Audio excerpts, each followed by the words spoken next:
In most ways, the brain is symmetrical. So most functions that come from each of the structures exist in each hemisphere. This means if you have damage to one side of the brain, the other side can still help in those particular functions. But there are a couple of ways in which the two sides are not symmetrical. These are in processing certain kinds of information. The left hemisphere specializes in verbal activity. So things like language, math, reading, writing. Okay? Now the right side specializes in nonverbal activity. So things like drawing, expressing emotion, reading emotion in others. Subtle inferences. That's an interesting one. And even multitasking, for instance. Now, if I asked you to visualize rearranging the furniture in your own room at home, you would mostly be using your right brain because that is a nonverbal task. When I was an undergraduate, I came up with this cool way to help remember the difference. Here we go. The left brain reads the words. The right brain reads between the lines. So the hemispheres are mostly symmetrical. However, there are a few important asymmetries. The left side of the brain has two special areas for language. Broca's area for language comprehension and Wernicke's area, spelled with a W, for language production. So we've got language comprehension, Broca's, and language production, Wernicke's. Now, when then Representative Gabriel Gifford was shot, there was special concern about this being in the left lobe because it is the only side with language. When she came out of her coma, they finally found that it had damaged her Wernicke's area, but not Broca's.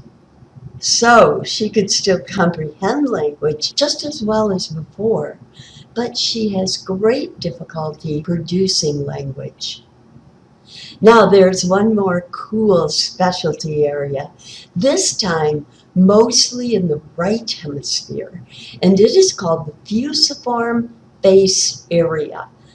And it makes it possible for us to recognize faces. Okay, I want to do a demo here to demonstrate left and right brain interference. This is called the Stroop task, but you don't need to remember that, what it's called in particular, if you remember this demo. So here we go. When I switch to the next slide, you will see two columns of words.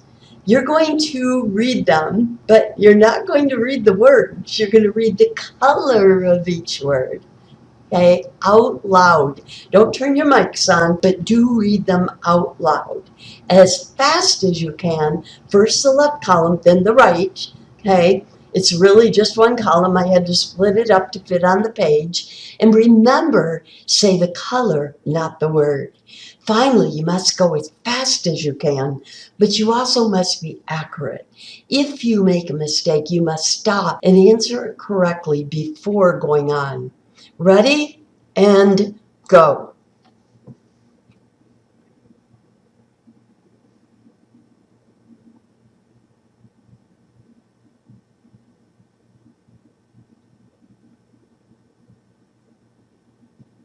Okay, most people are done by now, and we need to do this once more. So as quickly but accurately as you can, here we go.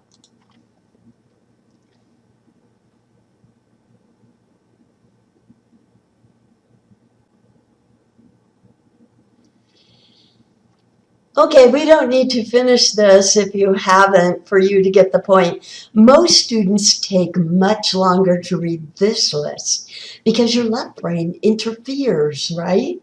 You were asked to do a right brain task, but your left brain messes with you on the second run because it gives you a different color.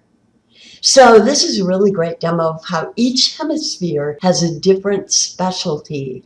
Now, another important thing about the word specialize is that it is not exclusive. If we were to have you rearrange your furniture visually while having your brain scanned, the right side would light up the most by far, but we would still see a small amount of scattered activity in the left hemisphere.